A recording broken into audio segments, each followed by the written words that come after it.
Na prošlom času upoznali smo osnovne dinamičke veličine, masu, impuls, silu.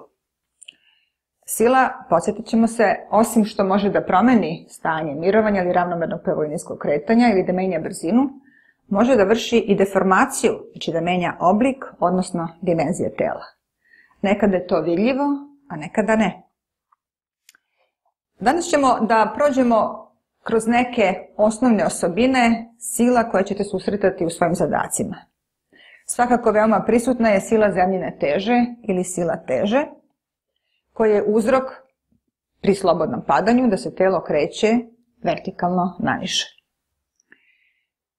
Pravac sile zemljine teže i ujedno je i pravac gravitacionog ubrzanja, o kome smo već govorili, znači u blizini zemljine površine ili na samoj zemljinoj površini gravitaciona sila ima smer vertikalno naniže i brojno je jednaka proizvodu mase tela i gravitacionog ubrzanja.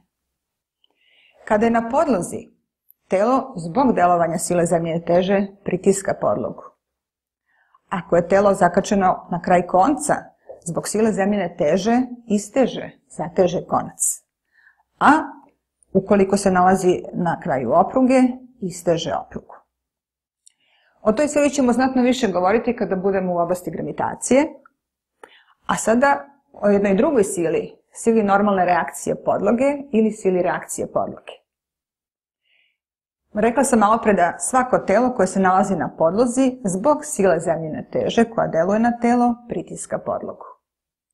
Međutim, rekli smo da postoji i zakon akcije i reakcije koji kaže da ako jedno telo deluje na drugo telo, na podlogu, ovom silom, to je sila akcije, i podloga će delovati na silu